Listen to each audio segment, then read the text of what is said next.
as-sunnah, as-sunnah, as-sunnah foundation, as-sunnah, as-sunnah, as-sunnah foundation. আসসালামু আলাইকুম ওয়া রাহমাতুল্লাহি ওয়া বারাকাতুহু। আলহামদুলিল্লাহ, সালাতু ওয়াসসালামু আলা রাসূলিল্লাহ বাদ। সুপ্রিয় দর্শক শ্রোতা ভাই বোন, দেশ কিংবা প্রবাস যে যেখান থেকে দেখছেন, আপনাদের সকলকে সাদর আমন্ত্রণ জানাচ্ছি আস-সুন্নাহ ফাউন্ডেশন স্টুডিও থেকে। আপনারা দেখছেন আস-সুন্নাহ ফাউন্ডেশন আয়োজিত সাপ্তাহিক সরাসরি প্রশ্ন উত্তরমূলক অনুষ্ঠান শরঈ সমাধানের 233তম পর্ব। অন্যান্য দিনের মতো আজও ইনশাআল্লাহ তাআলা আপনাদের সঙ্গে ঘণ্টা ব্যাপী থাকবো এবং আপনাদের করা জীবন জিজ্ঞাসার উত্তর কোরআন এবং হাদিসের আলোকে দেওয়ার চেষ্টা করব। ওমা তৌফিকি ইল্লা বিল্লাহ।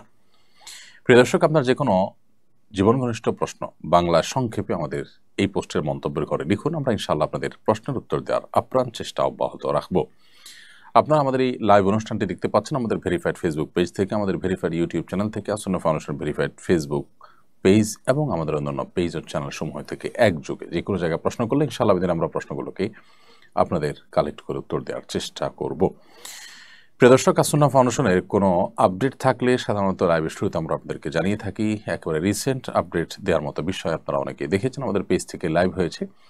গত বুধবার 10 তারিখ আমরা উত্তরবঙ্গের নীলফামারী জেলার সৈয়দপুরের একটি জায়গা থেকে, একটি কলেজ মাঠ থেকে এবছরের 3 লক্ষ বৃক্ষরোপণ কর্মসূচির উদ্বোধন করেছি। প্রথম দিনে আমরা সেখানে 1500 শিক্ষার্থীর মধ্যে কলেজ, প্রাথমিক বিদ্যালয়, কিন্ডারগার্টেন এবং একটি মাদ্রাসার স্টুডেন্টদের মধ্য থেকে 1500 স্টুডেন্টদের মধ্যে 4500 বৃক্ষ বিতরণ করেছি এবং কিছু গাছ আমরা নিজে হাতে রোপণ করেছি, আর বাকি গাছগুলো আমাদের স্বেচ্ছাসেবক ভাইদের তত্ত্বাবধানে রোপণ করা হচ্ছে। এই বৃক্ষরোপণ কর্মসূচির উদ্বোধনের মধ্য দিয়ে 3 লক্ষ গাছ লাগানোর যে স্বপ্ন আমাদের ছিল, সেই স্বপ্নের পথে আমরা যাত্রা শুরু করেছি। যদিও বৃক্ষরোপণ প্রকল্পে আমাদের এখনও পর্যন্ত 1 লক্ষ গাছের টাকা আমাদের কাছে এসেছে, বাকি 2 লক্ষ গাছের টাকা এখনও প্রয়োজন। আপনারা যারা শরীক হতে চান তারা এখানে শরীক হবেন ইনশাআল্লাহ তাআলা। এছাড়া আলহামদুলিল্লাহ স্বাবলম্বীকরণ প্রজেক্ট 2024 এর কার্যক্রম অনেকখানি এগিয়ে গেছে ইনশাআল্লাহ বিদিনিল্লাহ। আমাদের স্কিল ডেভেলপমেন্ট ইনস্টিটিউটের অধীনে সে প্রশিক্ষণ এবং ড্রাইভিং প্রশিক্ষণ খুব শীঘ্রই শুরু হতে যাচ্ছে, আল্লাহ যদি আমাদেরকে তৌফিক দান করে। প্রিয় দর্শক, আসুন এবার আমরা প্রশ্নোত্তর আলোকিত ভ্রমণে প্রবেশ করি আর বিলম্ব না করি। ইতিমধ্যে আমাদের কাছে অনেকগুলো প্রশ্ন আসছে, আমরা দেখতে পাচ্ছি। একটা প্রশ্ন হলো যে, আমার মা এবং স্ত্রীর মধ্যে বনিবনা হয় না, এ নিয়ে আমি প্রায় বিব্রতকর পরিস্থিতিতে পড়ি। কিভাবে তাদের মধ্যে পারস্পরিক সৌহার্দ্য প্রতিষ্ঠা করতে পারি, পরামর্শ দিয়ে বাধিত করবেন। প্রিয় দর্শক, মা এবং স্ত্রীর মধ্যে যখন বনিবনা হয় না, তখন আসলে ছেলেদের জন্য, স্বামীর জন্য, স্বামী হিসাবে ছেলেদের জন্য অনেক কঠিন পরিস্থিতির মুখোমুখি হতে হয়। অনেকটা পাটা পুতুর ঘষাঘষিতে যেরকম মরিচ বা অন্যান্য জিনিসপত্র যেগুলো আমরা বেটে থাকি, সেগুলোর অবস্থা যেরকম কাহিল থাকে, ঠিক একই রকম অবস্থা ছেলেদের হয়ে থাকে। তো এরকম পরিস্থিতিতে আমরা সবসময় বলি যে উভয় পক্ষের হক এবং অধিকারগুলো সর্বাগ্রে আমাদের জানা কর্তব্য। স্ত্রীর হক কী, মায়ের হক কী, সেটা আমাদের জানতে হবে। একজনের দিকে আমি টানতে গিয়ে যদি অন্যজনের প্রতি অবিচার হয়, অন্যজনের হক যদি নষ্ট হয়, তাহলে সেটা ভুল হবে এবং সঠিক কাজ হবে না। তো এই জন্য সবার হক এবং সবার প্রাপ্যগুলো আমাদেরকে আগে ভালো করে জানতে হবে। দ্বিতীয়ত যে কাজটি করতে হবে তা হলো, মা এবং স্ত্রী উভয়ের কাছেই যথাসম্ভব চেষ্টা করতে হবে তাদের পারস্পরিক বনিবনা না হওয়ার বিষয়গুলোকে সমন্বয় করার চেষ্টা করতে হবে এবং মায়ের কাছে স্ত্রীর কাছে মায়ের হয়ে লড়াই করার প্রবণতা এটা দেখানো যাবে না। বিশেষ করে অনেকে আছেন যে স্ত্রীর কাছে গিয়ে যখন তিনি স্ত্রী মায়ের ব্যাপারে কিছু বলেন, তখন মায়ের হয়ে স্ত্রীর সাথে লড়াই করেন, আবার মায়ের কাছে যখন যান তখন স্ত্রীর হয়ে মায়ের কাছে লড়াই করেন, উভয়ের কাছে তখন তিনি খারাপ হন। বরং যথাসম্ভব তাদের কথাগুলো শুনতে হবে, মনোযোগ দিয়ে আমলে নিতে হবে এবং যদি তারা কোনো ভুল ধারণার মধ্যে থাকে একজন অপরজনের প্রতি, তাহলে সেটাকে খুব বিনয়ের সাথে সম্ভব হলে বোঝানোর চেষ্টা করতে হবে। আর যদি মনে হয় যে বোঝালে হিতে বিপরীত হবে, তাহলে চুপচাপ থেকে প্রয়োজনে কোনো রকম সায় দিয়ে অন্য কাউকে দিয়ে বোঝানোর চেষ্টা করতে হবে। কিন্তু এর মানে এই না যে কোনো জুলুম হলে, অবিচার হলে আপনি নির্বিকার থাকবেন, কিন্তু যথাসম্ভব এই ক্ষেত্রে ব্যালেন্স করার চেষ্টা আমাদের করতে হবে এবং এটা করতে যদি আমরা ভুল করি, তাহলে সেক্ষেত্রে এর জন্য আমাদেরকে অনেক মূল্য দিতে হতে পারে। এরপরে প্রশ্ন দেখতে পাচ্ছি 10ই মুহররমের ফজিলতের সঙ্গে কারবালার সম্পর্ক কতটুকু, এদিনের করণীয় বর্জনের সম্পর্কে জানাবেন। আসন্ন বুধবার 17ই জিলহজ ইনশাআল্লাহ এবছর আশুরা, এবং আশুরার এই দিনে আমরা জানি প্রিয় নবী সাল্লাল্লাহু আলাইহি সাল্লাম বলেছেন যে মুসা আলাইহিস সালামকে আল্লাহ রাব্বুল আলামিন ফেরাউনের বিপরীতে আল্লাহ তাআলা বিজয় দিয়েছেন তাকে এবং বনী ইসরাঈলকে। তো এই নেয়ামতের শুকরিয়া স্বরূপ তিনি সিয়াম পালন করেছেন। এই মুহররমের 10 তারিখ বা আশুরা মূলত মুসা আলাইহিস সালামের বিজয়ের দিন হলেও, আনন্দের দিন হলেও, এই দিনে একই দিনে নবী করিম সাল্লাল্লাহু আলাইহি সাল্লাম প্রিয় দৌহিত্র হুসাইন রাদিয়াল্লাহু তাআলা আনহু নির্মমভাবে কারবালার প্রান্তরে শাহাদাত বরণ করেন সপরিবারে। তো একটি বিজয়ের দিনে একটি দুঃখের এবং বেদনার ঘটনাও ঘটেছে, যার কারণে আমাদের জন্য একটা মিশ্রিত অনুভূতির একটি দিনে পরিণত হয়েছে। একদিকে মুসা আলাইহিস সালামের বিজয়, অপরদিকে হুসাইন রাদিয়াল্লাহু তাআলা আনহু সপরিবারে শাহাদত। তো এই কারণে 10ই মুহররমের যে মূল তাৎপর্যের দিক, এটি মুসা আলাইহিস সালামের বিজয়ের যে দিবস, সেটি কোনোভাবে ম্লান হয়ে যাবে না বা হারিয়ে যাবে না, কারণ এটি হাদিস দ্বারায় প্রমাণিত এবং নবী সাল্লাল্লাহু আলাইহি সাল্লাম সেটিকে আমল করেছেন, উদযাপন করেছেন সিয়াম পালন করার মাধ্যমে। অতএব কারবালা ঘটনার কারণে সেটাকে আমরা ভুলে যাওয়াটা ভুল হবে। তবে হ্যাঁ, একই দিনে কারবালার ঘটনা ঘটেছে, সেজন্য 10ই মুহররমের এই দিনটি, আশুরার দিনটিতে আমাদের কারবালার ঘটনার কথাও স্মরণ হয়, শাহাদাতের কথাও স্মরণ হয়। সম্পর্কে এটুকুই যে একই দিনে কারবালা ঘটনাটিও ঘটেছে, হুসাইন শাহাদাতের ঘটনাও 10ই মুহররম ঘটেছে। তবে এই দিনে করণীয় এবং বর্জনীয় সম্পর্কে আমরা বলবো যে এই দিন উপলক্ষে সিয়াম পালন করা, দুটি সিয়াম পালন করা, আশুরার দিনের পাশাপাশি তার আগের দিন অথবা পরের দিন 9, 10 অথবা 10, 11 এভাবে সিয়াম পালন করাটা হলো সুন্নাহ। এর বাইরে 10ই মুহররম বা আশুরা উপলক্ষে বিশেষ কোনো করণীয় নেই।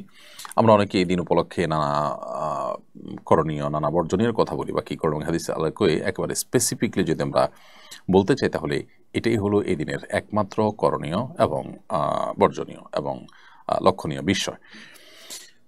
এরপরে মোহাম্মদ আব্দুর রহমান লিখেছেন, আমি একটি রেস্টুরেন্টে চাকরি করি, এখানে হালাল হারাম দুই রকমের খাবারই বিক্রি হয়, আমার উপার্জন কি হালাল হচ্ছে? যদি কোনো রেস্টুরেন্টে হালাল হারাম দুই রকমেরই উপার্জন করার অপশন খোলা থাকে, তাহলে সেক্ষেত্রে আমরা চেষ্টা করব যথাসম্ভব এ ধরনের রেস্টুরেন্টের চাকরি না করার। বিশেষ করে আমাদের যে সমস্ত বন্ধুরা, যে সমস্ত ভাইরা বাইরে থাকেন, পশ্চিমা দুনিয়াতে থাকেন, ইউরোপ আমেরিকা ইত্যাদিতে থাকেন, তাদের অনেকেই কিন্তু আমি জানি যে এই ধরনের পরিস্থিতির মুখোমুখি, অর্থাৎ তারা সেখানে রেস্টুরেন্টের চাকরির অফারই বেশি পেয়ে থাকেন, রেস্টুরেন্টের চাকরির অপশন বেশি থাকে। তো এইরকম জায়গাতে দুঃখিত, এরকম জায়গাতে যে হালাল হারাম মিশ্রণ থাকে এবং হারাম খাবার ইত্যাদি সার্ভ করার আগে সেখানে চাকরি আমরা অনেকে করে থাকি। আসলে এই জায়গায় চাকরি করা জায়েজ নয়। আপনি একজন মুসলিম হিসাবে আপনার দিনদারিতা, আপনার আল্লাহ ভীরুতা, আল্লাহর আদেশ নিষেধগুলো পালন হচ্ছে কি হচ্ছে না, এগুলো করতে পারছেন কি পারছেন না, এটা হলো আপনার জীবনের সবচেয়ে গুরুত্বপূর্ণ বিষয়। সেটি ঠিক রেখে বাকি সব কাজ আপনি করবেন। যদি সেখানে আপনার কোনো প্রকার ত্রুটি হয়, বিচ্যুতি হয় এবং কোনো প্রকার অসুবিধা তৈরি হয়, তাহলে সেক্ষেত্রে আপনি সেখানে কোনো প্রকার কম্প্রোমাইজে যাবেন না। এটি হলো কোরআন সুন্নাহর নির্দেশনা। অতএব এই বিষয়টিতে আমাদের খুব সিরিয়াসলি খেয়াল রাখতে হবে। আল্লাহ আমাদেরকে তৌফিক দান করুন। আর যদি হালাল হারাম দুই রকমের খাবার বিক্রি হয়, আপনি হারাম খাবারের কোনো হেল্প করতে হয় না, হালাল খাবার হেল্প করেন, হালাল খাবার সার্ভ করেন, হারামগুলো অন্য কেউ সার্ভ করে, এটা করতে ওকে বলে আপনি মানাতে পারেন এবং আপনি নিজে প্রত্যক্ষ পরোক্ষভাবে হারাম খাবার এর সাথে না জড়িয়ে থাকতে পারেন, তাহলে সেক্ষেত্রে এটি সুযোগ আছে। যদি আপনি এমন কোনো কাজ করেন সেখানে যে কাজে আসলে কোনো হারাম খাবারের সার্ভ করা বা তার আগায় দেওয়া বা রান্না করা বা ধোয়া বা কোনোভাবে সেটার সাথে জড়িত হওয়ার ব্যাপার না থাকে, তাহলে সেক্ষেত্রে আপনার চাকরি জায়েজ হতে পারে। কোনো কোনো দুর্নীতিবাজকে নামাজ পড়তে কিংবা হজ করতে দেখা যায়, তাদের দুর্নীতি ধরা পড়ার পর তাদের এই ধরনের ব্যক্তিগত ইবাদতের ছবি ভাইরাল হলে মানুষ তাদের এসব বাহ্যিক ধর্মপ্রচার নিয়ে কটু কথা বলে। বিষয়টি আপনি কিভাবে দেখেন? দেখুন, যারা দুর্নীতি করে এদের বেশিরভাগ মানুষই দেখবেন যে তারা নিজেদেরকে সেকুলার দাবি করেন, বিভিন্ন রাজনৈতিক দলের তারা কর্মী নিজেকে পরিচয় দেন। দেখা গেল যে রবীন্দ্র সঙ্গীত শিল্পী, তিনি সরকারের জমি দখল করে সঙ্গীত একাডেমি করেছেন, সমালোচনা হয়েছে। তো এই সময়টাতে রবীন্দ্র সঙ্গীত চর্চা নিয়ে তো সমালোচনা হয় না, বা তার দুর্নীতিবাজ ব্যক্তির সেকুলার মন মানসিকতা বা চিন্তাধারা নিয়ে তো সমালোচনা হয় না। ধর্ম নিয়ে সমালোচনাটা কেমন হয়? কারণ হলো আসলে ধর্ম বা ধর্মীয় লেবাস পোশাক যাদের থাকে তারা সাধারণত অপরাধে জড়ায় না। তো তাদের যে ক্লিন ইমেজ আছে, এই ক্লিন ইমেজ যখন আপনার কোনোভাবে কেউ নষ্ট করার চেষ্টা করে, কোনো দুর্নীতিবাজ যখন সেটাকে ধারণ করে, তখন এটা চোখে পড়ে, যার কারণে এটা সমালোচনাটা বেশি হয়। এবং এই সমালোচনাটা যারা করে এর মধ্যে অনেক সেকুলার, অনেক ইসলাম বিদ্বেষীরা আছে। এই চান্সে তারা ইসলামের এক হাত নেওয়ার চেষ্টা করে এবং তারা রীতিমতো দাড়ি টুপিকে, ওই দুর্নীতিবাজদের দাড়ি টুপি দেখে দাড়ি টুপিকে তারা তাদের লেবাস ধারণ করা দেখে এই লেবাসকে তারা দোষারোপ করেন। এটা একেবারেই অজ্ঞানতা সুলভ কাজ। কারণ 10 টাকার নোট জাল হয় না, 1000 টাকার নোটের জাল হয়। কারণ 1000 নোটের মূল্য এবং ভ্যালু অনেক বেশি, 10 টাকার নোটের তেমন কোনো মূল্য নেই। তো যার জাল হয় সে আসলে দোষী হয় না। 1000 টাকার নোটে কোনো দোষ থাকে না, বরং যে জাল করে দোষটা তারই হয়ে থাকে। বরং তার জাল করা দেখে 1000 টাকা নোটের মূল্য এবং মর্যাদা বোঝা যায়। ঠিক একইভাবে যে দুর্নীতিবাজ, সে যদি ধর্মীয় লেবাস ধারণ করে, তাহলে সে এই ধর্মীয় লেবাস ধারণ করে সে মূলত ধর্মীয় লেবাস, এটা যে অনেক মর্যাদার, এটা যে অনেক সম্মানের, এটা যে সততার প্রতীক, এটা সে বরং প্রমাণ করেছে। এবং এখানে দোষটা তার, লেবাসের এখানে কোনো দোষের বিষয় না, বরং এখান থেকে লেবাসের মর্যাদা আরও মাহাত্ম্য আরও বেশি ফুটে ওঠে। আমার মা এবং আমার স্ত্রীর মধ্যে, আপনার প্রশ্ন উত্তর দিয়েছি। এরপরের প্রশ্ন হলো, দেশে কোটা বিরোধী আন্দোলন চলছে, রাস্তা ব্লক করে আন্দোলন হচ্ছে, আবার পুলিশে হামলা করতেছে ছাত্রদের উপরে, সম্পর্কে ইসলাম কি বলে? আমরা কোটা বিষয়ের আগে গত লাইভের সম্ভবত একটা প্রশ্নের উত্তর দিয়েছি। আমরা বলেছি যে কোটার ব্যাপারে যদি একেবারে যৌক্তিক পর্যায়ে, যৌক্তিক পরিসরে কোটা থাকে, কোনো পঙ্গু, কোনো আপনার অসহায় পিছিয়ে থাকা মানুষকে আগায় আনার জন্য, অথবা বিশেষ কোনো অবদানের জন্য কোনো ব্যক্তির পুরস্কার স্বরূপ, তাহলে সেটা ইসলাম অ্যালাউ করে ওই পরিসরে। কিন্তু এর বাইরে আপনার কোটা যদি অযৌক্তিক হারে থাকে এবং সুবিধাবঞ্চিত মানুষদেরকে আগায় দেওয়ার এবং যারা কোনো ক্ষেত্রে অবদান রেখেছে তাদেরকে কোনো সুবিধা দিতে গিয়ে জেনারেল পিপলকে যদি সুবিধা তাদের তুলনায় অনেক কম দেওয়া হয়, সামান্য কিছু মানুষের স্বার্থ রক্ষা করতে গিয়ে যদি মেজরিটি মানুষের স্বার্থ ক্ষুণ্ণ হয়, তাহলে সেটা অবশ্যই শরীয়তের দৃষ্টিকোণ থেকে বা কোনো বিবেচনাতে সেটা জায়েজ হওয়ার কথা নয়। সো এই বিষয়টা নির্ভর করে যে আসলে রেশিওটা কি থাকছে, যৌক্তিক থাকছে নাকি অযৌক্তিক থাকতে, বাকি মূল বিষয়টা নিষিদ্ধ নয়, এটি মৌলিকভাবে কোনো অপরাধ নয়। মেয়েদের কোটা বিষয়ে আমরা বলেছি বিভিন্ন সময় যে মেয়েদের আল্লাহ রাব্বুল আলামিন সৃষ্টি করেছেন, তারা একটা সংসারের আভ্যন্তরীণ দিকগুলো দেখবেন। আল্লাহ তাআলা তাদের শারীরিক কাঠামোটা তৈরি করেছেন সেভাবে।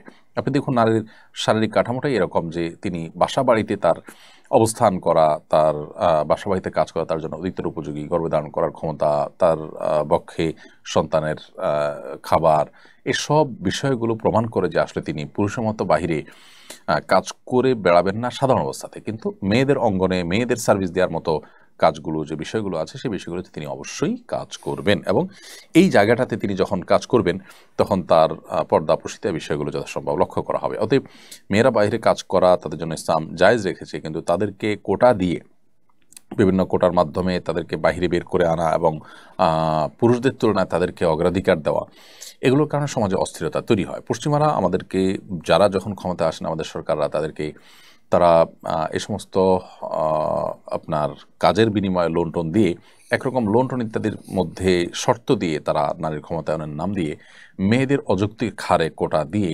পুরুষদের কাজের পথগুলোকে তারা বন্ধ করে দিচ্ছেন। আমাদের মা বোনরা আমাদেরই আপনার পরিবারের অংশ, তারা আমাদের আপন, আমরা তাদের মধ্যে কোনো ডিভাইডেশন করতে চাই না, কিন্তু কুচক্রী মহল তারা মূলত এই কাজের মাধ্যমে আমাদের সমাজে যে সংকটটা তৈরি করছে সেটা হয়তো অনেকে আমরা ধরতে পারছি না। শত শত হাজারো যুবক বেকার থাকছে, আবার বহু মহিলারা কাজ করছেন। যেখানে মহিলাদের কাজ না করলেও চলে, অথবা পুরুষরা তার চাইতে ভালো কাজ করতে পারবে না, সেখানে দেখা যাচ্ছে মেয়েদেরকে সেখানে কাজ করতে দেওয়া হচ্ছে। তো এই বিষয়গুলোর কারণে পুরুষদের মধ্যে বেকারত্ব তৈরি হচ্ছে, যার ফলে সন্ত্রাস, চাঁদাবাজি, মাদক এগুলোর পরিমাণ বেড়ে যাচ্ছে। যার কারণে এগুলোকে নিয়ন্ত্রণ করতে হলে এই অযৌক্তিক হারে যে কোটার আপনার বন্টন রয়েছে বা কোটা রয়েছে, সেটিকে অবশ্যই সংশোধন বা সংস্কার করা প্রয়োজন আছে। বিশেষ করে আমি স্পেসিফিকলি এই জায়গাটা বললাম, নার্সিং পেশা সারা পৃথিবীতে মেয়েদের অগ্রাধিকার দেওয়া হয়। এর পক্ষে যত যুক্তি দেওয়া হোক না কেন, পুরুষদের কি নার্সিং পেশা করতে ইচ্ছা করে না? তাদেরকে অগ্রাধিকার না দেওয়ার কি কারণ থাকতে পারে? এবং মেয়েদেরকে তাদেরকে যে আমরা বাহিরে চাকরি নাম দেওয়ার নাম করে স্বাধীনতা বা অধিকার দেওয়ার নাম করে তাদেরকে আমরা বাহিরে বের করছি, তাদের আভ্যন্তরীণ যে কাজটা, ঘরের ভেতরে যে কাজটা, তাদের শারীরিক কাঠামোতে আল্লাহ তাআলা যে সমস্ত দায়িত্বের বিষয় দিয়ে রেখেছেন, সেগুলো কি কোনোটা পুরুষরা করতে পারছেন? তাহলে সেক্ষেত্রে তাদেরকে অধিকার দেওয়া হচ্ছে নাকি তাদের দিয়ে ডাবল ডিউটি করানো হচ্ছে? বিষয়টা অনেক আলোচনা সাপেক্ষ, যাই হোক সেটা ভিন্ন বিষয়। আমরা কোটার সম্পর্কে এতটুকু বললাম যে এটি মৌলিকভাবে ইসলামের সাথে নাজায়েজ না হলেও এটির যৌক্তিক পরিসর থাকা গুরুত্বপূর্ণ। অযৌক্তিক পরিসর থাকলে সেটি অবশ্যই গুনাহের বিষয় হবে বা অন্যায় হবে। এক পুলিশ অফিসার ছাত্রাবস্থায় নবী সাল্লাল্লাহু আলাইহি সাল্লামের অবমাননা করে ব্লগ লিখেছিলেন। সাম্প্রতিক কিছু ঘটনার প্রেক্ষিতে তার পুরনো বিষয় নিয়ে অনলাইনে আলোচিত হওয়ার পর তিনি নিজেকে মুসলিম দাবি করেছেন। পূর্বের অবস্থান তার ভুল ছিল, সেটা স্বীকার করে ক্ষমাও চেয়েছেন। এখন আমরা তার বিষয়ে কি অবস্থান গ্রহণ করব? অনেকে বলে খাদিম রাসূলের কোনো তওবা কবুল হয় না। দেখুন, বিষয়টি নিয়ে বেশ আলোচনা সমালোচনা চলছে এবং আমরাও এটা নিয়ে লিখেছি, বলেছি। একজন মানুষ তিনি তার ছাত্র জীবনে এমন কিছু কথা বলেছেন যেগুলো নবী সাল্লাল্লাহু আলাইহি সাল্লামের অবমাননার শামিল, যেগুলা একজন মুসলিম কখনো করতে পারেন না। প্রথমত আমাদের দেখা দরকার যে এ ধরনের পরিস্থিতি কেন হয়। শুধু তিনি নন, আমাদের সমাজে অনেক মুসলমানের ঘরে জন্ম নেওয়া সন্তান আছেন যারা এই পথে যাচ্ছেন। এর অন্যতম প্রধান কারণ হলো আমাদের শিক্ষা কারিকুলামে, আমাদের সিলেবাসে, পাঠ্যপুস্তকে এমনভাবে ইসলাম বিদ্বেষ বা ইসলামের প্রতি সন্দেহ, সংশয় নানাভাবে ঢুকিয়ে দেওয়া হয়েছে। বিশেষ করে বিদেশি এনজিওগুলো সরকারের এই বিষয়ে দায়িত্বশীল লোকদেরকে ভুলভাল বুঝিয়ে তাদের এজেন্ডাগুলো নানা সময় তারা পুশ করেছে। এগুলোর ফলশ্রুতিতে আমাদের জেনারেল শিক্ষার্থীদের একটা বড় অংশ কিন্তু তারা বিপদগামিতার পথে চলে গেছে। তো এই বাস্তবতার কারণে শুধু এই পুলিশ অফিসারই নয়, আরও অনেকেই এ ধরনের পথে পা বাড়িয়েছেন। তো তাদেরকে প্রপার ইসলামী শিক্ষা দেওয়া যায়নি, অথবা তাদেরকে শিক্ষা কারিকুলামে যে ইসলামোফোবিয়া বা ইসলাম বিদ্বেষ নানাভাবে যে ঢুকিয়ে দেওয়া হয়েছে, এটা থেকে তাদেরকে রক্ষা করা যায়নি, যার কারণে তারা হয়তো এই পথে চলে গেছেন। এরপর যদি কারোর বোধোদয় হয় এবং তিনি যদি তার ভুল বুঝতে পারেন এবং ভুল স্বীকার করেন এবং ক্ষমা চান, তওবা করেন, তাহলে সেক্ষেত্রে আমরা তার সেই ভুল স্বীকার করাটাকে অবশ্যই অ্যাপ্রিসিয়েট করব এবং অ্যাপ্রিসিয়েট করা উচিত। বিশেষ করে তিনি যখন প্রকাশ্যে এরকম ক্ষমা চাইবেন এবং নিজের পূর্বের অবস্থান ভুল ছিল এটা তিনি স্বীকার করবেন, তাহলে সেক্ষেত্রে আর তাকে নিয়ে আমাদের বাড়াবাড়ি করা এটা উচিত হবে না। বিশেষ করে একজন মানুষ যখন সুন্দর এবং সত্যের পথে তিনি আসতে চাইবেন, তখন তাকে যতটুকু সম্ভব আমাদের চেষ্টা করা উচিত সাধুবাদ জানানো, আসার পথটা সুগম রাখা। আর খাদিম রাসূলের ব্যাপারে অনেক উলামা ইকরামই বলেছেন যে তওবা তিনি যদি করেন, আল্লাহ সুবহানাহু ওয়া তাআলার কাছে তওবা কবুল হবে, এটা নিয়ে কোনো দ্বিমত কারণ নেই। সারা বিশ্বের সব উলামা ইকরামের এজমা রয়েছে যে আল্লাহ সুবহানাহু ওয়া তাআলার কাছে কবুল হবে। আর এর বাইরে এই তওবাটা মানুষের কাছে কবুল হবে কিনা, আমাদের দুনিয়ার বিচারে কবুল হবে কিনা, খাদিম রাসূলের যে শাস্তি সেটা থেকে তিনি শরিয়ার যে শাস্তি রয়েছে শরিয়ার বিচার ব্যবস্থাতে, সেটা তার উপরে শরিয়ার বিধান অনুযায়ী কার্যকর হবে কিনা, এই বিষয়ে ওলামাদের মধ্যে ইখতিলাফ রয়েছে। ইমাম আবু রহমতুল্লাহের মত এবং ইমাম আবু রহমতুল্লাহের মাযহাবের আপনার মুফতাবিহি মত, যেটি ইমাম আবু রহমতুল্লাহের দুই ছাত্র আবু ইউসুফ মুহাম্মদ রহমতুল্লাহের মত এবং শাফি রহমতুল্লাহের প্রসিদ্ধ মত এবং আহমদ মালিক রহমতুল্লাহের একটা মত হলো যে তার তওবা কবুল হবে, যদি এর বিপরীতেও অনেক ইমামদের মত রয়েছে। তো যেহেতু হানাফি মাযহাব এবং শাফিঈ মাযহাব প্রসিদ্ধ মাযহাব অনুযায়ী মত অনুযায়ী আপনার তার তওবা কবুল হবে। সো এরকম ব্যক্তি যদি তওবা করেন, তার তওবা আল্লাহ সুবহানাহু ওয়া তাআলার কাছে কবুল হবেই, যদি তিনি খালেস অন্তরে তওবা করে থাকেন, আর মানুষের কাছে সে তওবা কবুল হবে এবং আমরা তার তওবাকে আপনার অ্যাপ্রিসিয়েট করব, বিশেষ করে তাকে ভালো পথে আসার পথটাকে সুগম করে দেব ইনশাআল্লাহ বিদিল্লাহ। বাকি অন্তরে যদি কারোর ভিন্ন কিছু থাকে, তিনি আল্লাহর কাছে জবাবদিহি করবেন। প্রকাশ্যে ভুল স্বীকার করে ক্ষমা চাওয়ার পর একজন মানুষ নিজের ইসলাম চর্চার ব্যাপারে তিনি অগ্রসর হওয়ার পর ছাত্র জীবনে অনেক আগে তিনি যে ভুল করেছেন সেই বিষয়ে আল্লাহ তাআলা তাকে ক্ষমা করুন, আমরা সেই দোয়া তার জন্য করবো এবং তাকে হেদায়েতের দোয়া তার জন্য আমরা করবো ইনশাআল্লাহ তাআলা।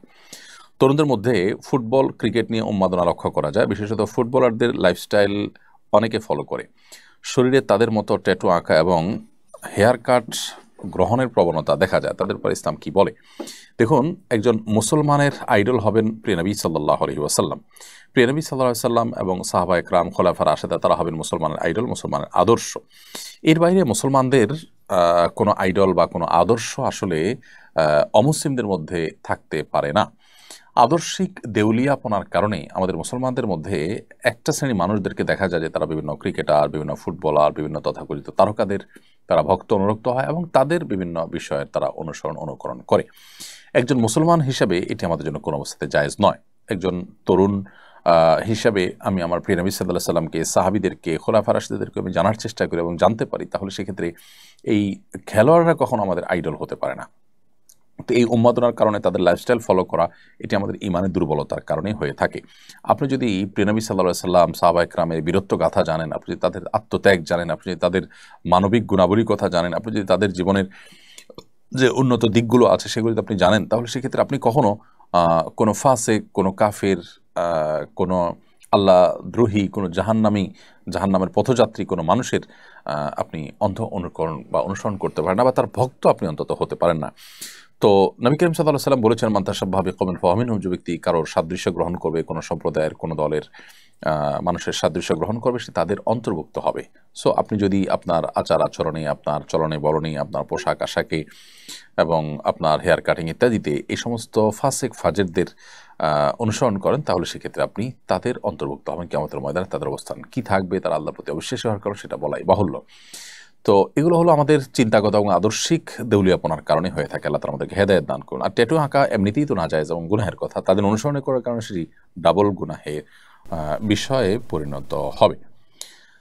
এরপর প্রশ্ন হলো, কারবালার ইতিহাস থেকে আমরা কি শিক্ষা লাভ করতে পারি? কারবালার যে ইতিহাস, সেই ইতিহাস থেকে আমাদের শিক্ষা লাভের অনেক বিষয় আছে। তোর মধ্যে একটা হলো যে যাকে তাকে বিশ্বাস করতে নেই, বরং বুঝে শুনে মানুষকে বিশ্বাস করতে হয়। বিশেষ করে প্রতারক, মুনাফিকদের ব্যাপারে সতর্ক থাকতে হয়। ইমানদার, নেককার, আল্লাহর প্রিয় বান্দারা মুনাফিকদের মুনাফিকিতে অনেক সময় বিভ্রান্ত হন, অনেক সময় ভুলের মধ্যে পা বাড়ান। এটা সরলতার কারণে, এটা ইমানের কারণে। আল মুমিনু গীরুন কারীম, ইমানদার তিনি কারোর তার সরলতার কারণে কেউ প্রতারণা করলে তার প্রতারণা তিনি অনেক সময় দেখা যায় প্রতারিত হয়ে পড়েন। তবে একই ঘটনায় বা একই ইস্যুতে বারবার তিনি প্রতারিত হবেন না, সেটাও নবী সাল্লাল্লাহু আলাইহি ওয়াসাল্লাম বলেছেন যে মুমিন এক গর্তে দুইবার পড়বে না। তো হুসাইন রাদিয়াল্লাহু তাআলা আনহুকে যারা ডেকে নিয়ে গিয়েছিল, পরে তারা তাদের প্রতিশ্রুতি রক্ষা করেনি। এখান থেকে আমরা শিখলাম, বা আমাদের শিখার বিষয় আছে যে আসলে কেউ আমাদেরকে আপন বললেই আমরা সবসময় আপন হিসাবে তাদেরকে গ্রহণ করব না। আবার সবচেয়ে বড় শিক্ষার বিষয় হলো যে তিনি অন্যায়ের সাথে কোনো আপোষ করেননি। তিনি যদি আপোষ করতেন তাহলে হয়তো তার এই পরিণতি হতো না। তো এখান থেকে জুলুম, অন্যায় এবং অনাচারের বিরুদ্ধে নিজেদের অবস্থানকে সুদৃঢ় এবং শক্ত রাখার শিক্ষাটা হলো কারবালার সবচেয়ে বড় শিক্ষা। আল্লাহ তাআলা আমাদের সবাইকে এই শিক্ষাগুলো, আরও যে শিক্ষাগুলো আছে সেগুলো অর্জন করার, সেগুলো আমাদের জীবনে ধারণ করার তৌফিক দান করুন। সেই সাথে হোসেন রাদিয়াল্লাহু তাআলা সহ সপরিবারে সেখানে যারা শাহাদাত বরণ করেছেন, শাহাদাতের উচ্চ মাকাম তাদেরকে দান করুন। তাদেরকে যারা নির্মমভাবে খুন করেছে, শহীদ করেছে, সেই পাপিষ্ঠদেরকে আল্লাহ তাআলা উপযুক্ত প্রাপ্য বুঝিয়ে দিন। এরপরে প্রশ্ন হলো, জেনারেল লাইন থেকে দায়ী হওয়ার উপায় কি? জেনারেল লাইন থেকে দায়ী হওয়ার, আল্লাহর পথের আহ্বানকারী হওয়ার সবচেয়ে বড় উপায় বা মাধ্যম হলো যে আপনি যেটাই জেনেছেন, শিখেছেন ইসলামের সৌন্দর্য বা এমন কোনো বিষয় যেটা ইসলামের ব্যাপারে মানুষকে মোটিভেটেড করে, এরকম বিষয় আপনি যেটি জেনেছেন সেটা অন্যের কাছে পৌঁছে দিবেন। কোনো সুসংবাদ জেনেছেন সেটা পৌঁছে দিবেন, কোনো সতর্কীকরণের বিষয় জানতে পেরেছেন সেটা আরেকজনের কাছে পৌঁছে দিবেন। এটি হবে আপনার দাওয়ার মাধ্যম। এর বাইরে আপনার মাসলা মাসাইল বিষয় বা আকীদাগত বিষয় বা ইসলামের সূক্ষ্ম বিষয়, যেগুলো আসলে স্কলারদের কাজ বা এই সাবজেক্টের এক্সপার্টদের কাজ, সেটা আমরা সাধারণ ভাইরা করতে যাব না। এক্ষেত্রে মাত্রা জ্ঞানটা অনেকটা গুরুত্বপূর্ণ। আমাদের জেনারেল লাইন থেকে যারা দাওয়াতের কাজে আসেন, অনেকে আছেন যে এখানে এসে তারা মাত্রা জ্ঞান হারিয়ে ফেলেন এবং যেটা তার সাবজেক্ট না সেই সাবজেক্ট তিনি কথা বলেন, যেটা তিনি বলতে পারেন না সেই কথা তিনি বলে ফেলেন। এটা যেন না হয়। আমরা যতটুকু জানবো ততটুকু প্রচার শুরু করব। আর এর বাইরে বেসিক ইসলামের বেসিক বিষয়গুলো আমাদের শেখা দরকার। সেটার জন্য বিভিন্ন কোর্স করা যেতে পারে, বিভিন্ন বই পুস্তক পড়ে শেষ করা যেতে পারে, যাতে করে ইসলাম সম্পর্কে বেসিক ধারণা আমাদের হয়ে যায়। দাওয়ার মূলনীতিগুলো আমরা শিখে নিয়ে তারপরে দাওয়াতি কাজ আমরা করতে পারি ইনশাআল্লাহ তাআলা। এরপরে প্রশ্ন হলো, আমাদের ইউটিউব চ্যানেল থেকে একজন প্রশ্ন করেছেন, মেয়ের বয়স 12 বছর, তবে বালেগ হওয়ার অন্য লক্ষণ তথা শারীরিক পরিবর্তন দেখা গেলেও পিরিয়ড হয়নি, তার ক্ষেত্রে শরীয়তের বিধান প্রযোজ্য হবে কিনা? দেখুন, ছেলে বা মেয়ে উভয়ের প্রাপ্তবয়স্ক হওয়ার ক্ষেত্রে মূলনীতি হলো যে শারীরিক কাঠামোতে বালেগ হওয়ার যে আলামতগুলো আছে সেগুলো বা লক্ষণগুলো আছে সেগুলো দেখা গেলে তারা প্রাপ্তবয়স্ক হিসেবে বিবেচিত হবেন, তাদের বয়স যাই হোক না কেন। নানা কারণে, বিশেষ করে সেক্সুয়াল বিষয়গুলোতে যে আপনার পশ্চিমা পৃথিবীর যে বিশেষ এজেন্ডা আছে, আমাদের দেশের এনজিওগুলো যে এজেন্ডা আছে, এগুলোর কারণে মেয়েরা এখন অনেক আগে থেকে তারা প্রাপ্তবয়স্ক হয়ে যাচ্ছে। তো যাই হোক, ছেলে এবং মেয়েদের প্রাপ্তবয়স্ক হওয়ার যে লক্ষণ আছে, বালেগ হওয়ার যে লক্ষণ আছে, শরিয়া দৃষ্টিকোণ থেকে সেই লক্ষণগুলো পাওয়া গেলেই তাদেরকে বালেগ ধরা হবে। যেমন ছেলেদের ক্ষেত্রে দাড়ি গজানো, স্বপ্নদোষ হওয়া ইত্যাদি।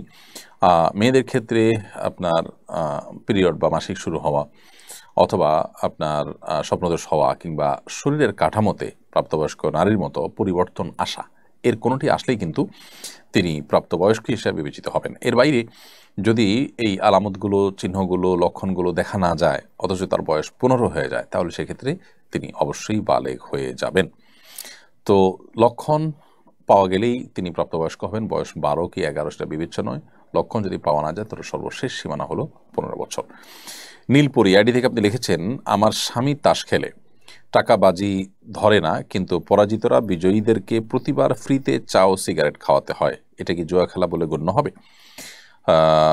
টাকা না নিলেও এই যে যারা পরাজিত হচ্ছে তারা বিজয়ীদেরকে আপনার চা খাওয়াচ্ছে, সিগারেট খাওয়াচ্ছে, এটা তো একটা বিনিময়, যার কারণে এটাও হারাম হবে এবং জুয়ার অন্তর্ভুক্ত হবে। টাকাটা নেওয়া যাবে না, অন্য কিছু নেওয়া যাবে, ব্যাপারটা সেরকম না। আর দ্বিতীয়ত হলো, এখানে সিগারেট খাওয়ানো হচ্ছে, সেটা তো আরেকটা গুনাহ, ডাবল গুনাহ হচ্ছে সেখানে। আর তৃতীয়ত হলো, এই খেলাটাই শরিয়া দৃষ্টিকোণ থেকে নাজায়েজ, অর্থাৎ এখানে কয়েকটা বিষয় একসাথে জড়িত। অতএব আমরা তো অনুরোধ করব আপনাকে যে আপনার স্বামীকে আপনি এই খেলা থেকে ফিরে আনার চেষ্টা করবেন। যারা এই খেলায় আসক্ত হয়ে যায় তারা সাধারণত ফিরে আসতে পারে না, বা কঠিন হয় তাদের জন্য। বিকল্প কোনো বিনোদনের বা ভালো সময় কাটাবার কোনো উপায় তার জন্য আপনি আবিষ্কার করতে পারেন, খুঁজে দেখতে পারেন, এবং আল্লাহ তাআলার কাছে দোয়া করার পাশাপাশি তাকে আপনার সর্বশক্তি দিয়ে, আপনার সকল আবেগ, ভালোবাসা, সব কিছু দিয়ে তাকে এই পথ থেকে ফেরাবার চেষ্টা করবেন। প্রশ্ন ফাঁসে জড়িত এক ব্যক্তির টাকা সম্পর্কে জিজ্ঞাসা করলে তিনি বলেন, আমি প্রশ্ন ফাঁসের মাধ্যমে অর্জিত সব টাকা আল্লাহর রাস্তায় খরচ করেছি। দুর্নীতির মাধ্যমে উপার্জিত অর্থ আল্লাহর রাস্তায় ব্যয় করলে কি আসলে মাপ পাওয়া যাবে? না ভাই, আমাদের দেশে কালো টাকা সাদা করা যায়, অর্থাৎ অবৈধভাবে উপার্জন করেছেন কেউ, কিছু ট্যাক্স দিয়ে দিলে সবগুলো সাদা হয়ে যায়। এটা দেখে আমরা অনেকে মনে করি যে ধর্মীয় ক্ষেত্রেও বোধ হয় আমরা কোনো অন্যায় উপার্জন করে, হারাম উপার্জন করে কিছু টাকা দান সাদাকা করে দিলে বোধ হয় বাকিগুলা হালাল হয়ে যাবে। ব্যাপারটা সেরকম না। হারাম উপার্জন করলে আপনি এই টাকা যাদের থেকে উপার্জন করেছেন, কারোর হক নষ্ট করেছেন, তাহলে তারটা তাকে ফেরত দিতে হবে, সম্পূর্ণ দান করে দিতে হবে যদি তাকে ফেরত দেওয়ার সুযোগ না থাকে। এরপর আল্লাহ তাআলার কাছে মাপ চাইতে হবে। কিন্তু আপনি কিছু টাকা দান সদকা করে দিয়ে বাকিগুলো হালাল হয়ে যাবে মনে করলে সেটি আপনার ভুল ছাড়ার কিছু নয়। এরকম ধারণা অনেকেই করছেন।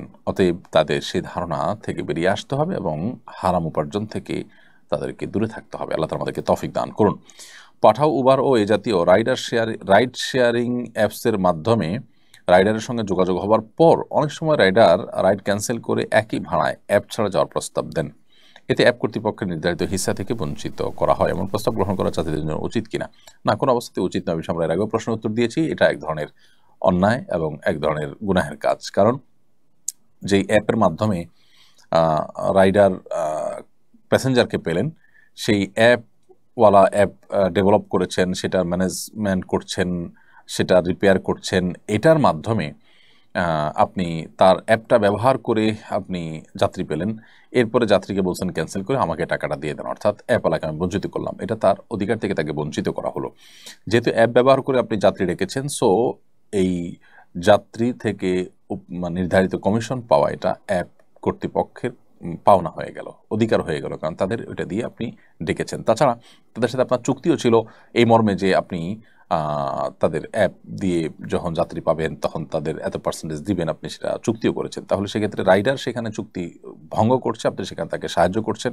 আবার রাইডার তার ওই অ্যাপ কর্তৃপক্ষের যে অধিকার নষ্ট করছে সেখানে আপনি সহযোগিতা করছেন। এজন্য এই ক্ষেত্রে আপনাকে অবশ্যই ফিরে আসতে হবে এই সমস্ত অন্যায় থেকে, এবং কোনো অবস্থাতে এই ধরনের প্রস্তাব গ্রহণ করা যাবে না। হ্যাঁ, কোনো রাইডার যদি নিজে থেকে কোনো প্যাসেঞ্জার খুঁজে পেয়েছেন অ্যাপের মাধ্যমে না, তো সেটা তিনি তার সাথে চুকিয়ে যেতে পারেন, সেটা ভিন্ন বিষয়, যদি এক্ষেত্রে তার কোনো চুক্তি লঙ্ঘন ইত্যাদি না থাকে। এমডি ইয়ামিন আপনি লিখেছেন, আমি গার্মেন্টসে চাকরি করি, সেখানে সব সময় চুপচাপ থাকি, কম কথা বলি, এই কারণে সবাই আমাকে বোকা ভাবে, অবহেলা করে, জোর খাটায়, বেশি কাজ করা ইসলামী দৃষ্টিকোণ থেকে আমার করণীয় কি? এটি আমাদের সমাজের একটা সমস্যা আমরা বলতে পারি, যে ইন্ট্রোভার্ট কিসিমের মানুষদেরকে মানুষ নানাভাবে জুলুম করে, তাদেরকে ভুল বুঝে ইত্যাদি ইত্যাদি। তো এইরকম পরিস্থিতিতে আমরা সবরের কথা বলবো আপনাকে। আল্লাহর জন্য সবর করুন, ধৈর্য ধারণ করুন এবং যথাসম্ভব চেষ্টা করুন নিজের অবস্থানটাকে পরিষ্কার করার জন্য, অর্থাৎ আপনি যে দুর্বল নন সেটি তাদেরকে বোঝাবার চেষ্টা করুন ইনশাআল্লাহ বিদিনিল্লাহ। এর মাধ্যমে আল্লাহ যদি রহম করেন তো হয়তোবা আপনার প্রতি জুলুম কমবে, আর যদি না হয় তাহলে সেক্ষেত্রে এত বোকা আপনি নিজেকে তাদের সামনে সাব্যস্ত করবেন না বা হাজির করবেন না এটা বোকা রূপে যে আপনাকে তারা পেয়ে বসতে পারে। আপনার জায়গা থেকে আপনি চেষ্টা করবেন যথাসম্ভব আত্মরক্ষা করবার জন্য। আল্লাহ তাআলা তৌফিক দান করুন। প্রিয় দর্শক, আমরা লাইভ অনুষ্ঠানটির বিরতির সময়ে পৌঁছে গেছি। সময় হয়েছে ছোট্ট একটি বিরতিতে যাওয়ার। ইনশাআল্লাহ বিদিনিল্লাহ বিরতির পর আবার আপনাদের কাছে ফিরে আসবো। সে পর্যন্ত আমাদের সঙ্গী থাকবেন ইনশাআল্লাহ তাআলা। অসহায় দরিদ্রদের দারিদ্র দূরীকরণ ও স্বাবলম্বীকরণের লক্ষ্যে আসুন্নাহ ফাউন্ডেশন পরিচালনা করছে স্বাবলম্বীকরণ প্রকল্প। স্বাবলম্বীকরণ প্রকল্পের আওতায় এ যাবৎ প্রায় ৩,০০০ মানুষকে প্রশিক্ষণ ও স্বাবলম্বীকরণ উপকরণ প্রদান করা হয়েছে। আপনার জাকাতের অর্থে স্বাবলম্বী হতে পারে অসহায় দরিদ্র মানুষ। আসুন্নাহ ফাউন্ডেশনের জাকাত তহবিলে জাকাত পাঠাতে ভিজিট করুন www.asunnahfoundation.org/donate/zakat। প্রিয় দর্শক, বিরতির পর আবার আপনাদেরকে স্বাগতম জানাচ্ছি। আপনারা দেখছেন আসুন্নাহ ফাউন্ডেশন স্টুডিও থেকে আয়োজিত আসুন্নাহ ফাউন্ডেশনের সাপ্তাহিক সরাসরি প্রশ্ন উত্তরমূলক অনুষ্ঠান শরঈ সমাধানের 233তম পর্ব। বিরতির আগে আমরা অনেকগুলো প্রশ্নের উত্তর দিয়ে দিয়েছি। এই পর্যায়ে যে প্রশ্নগুলো আমি দেখতে পাচ্ছি সেগুলো উত্তর দেওয়ার চেষ্টা করছি। মুহররম মাসে আমি বিয়ে করতে চাচ্ছি।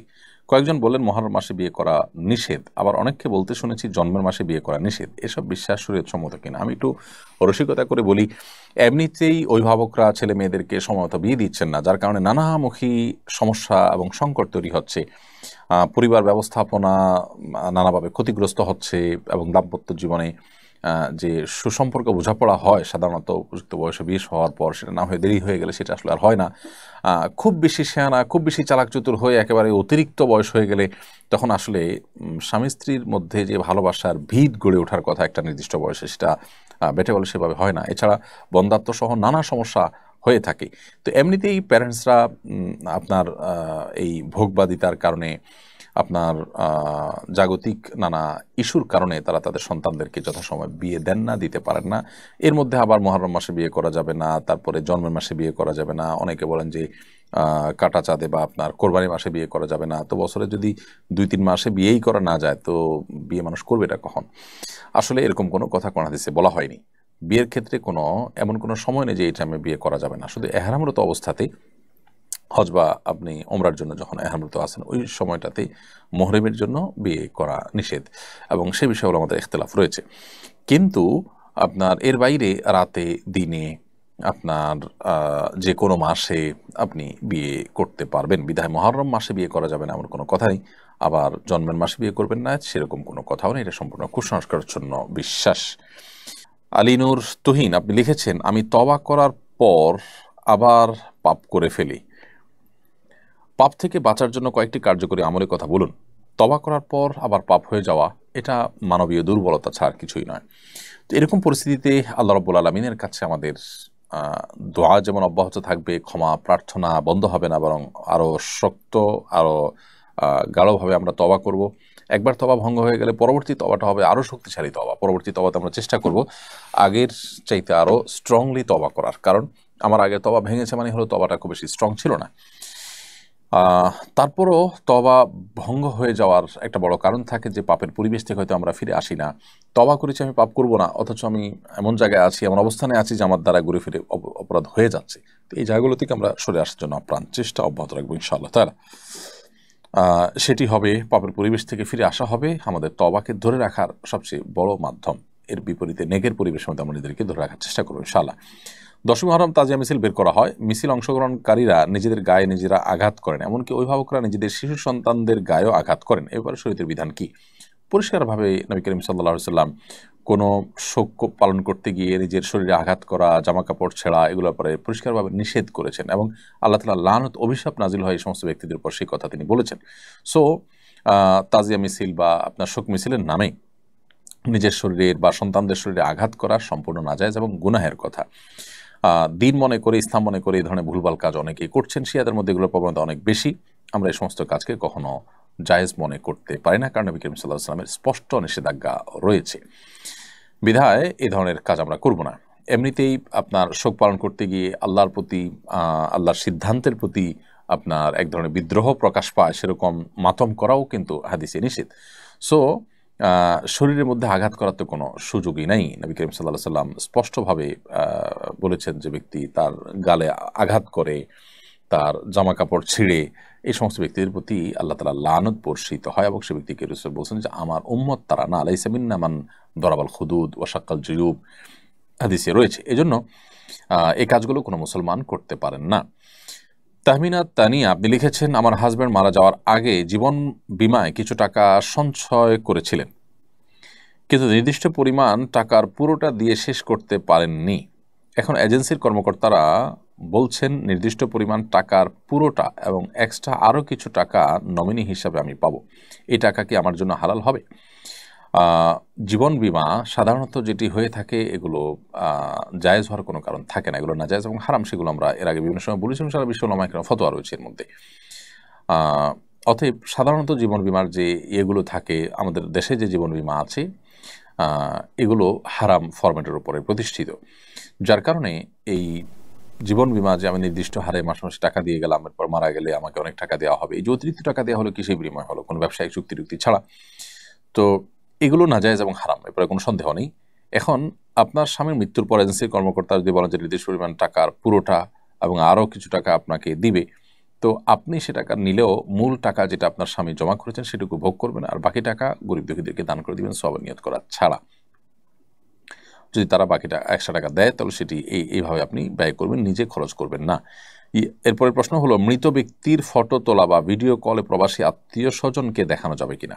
মৃত ব্যক্তির ছবি তোলা কিংবা ভিডিও কল করা থেকে বিরত থাকা উচিত, কারণ মৃত্যুর পর মানুষের চেহারাতে, তার শরীরে নানা রকমের পরিবর্তন এসে যায় অনেক সময়।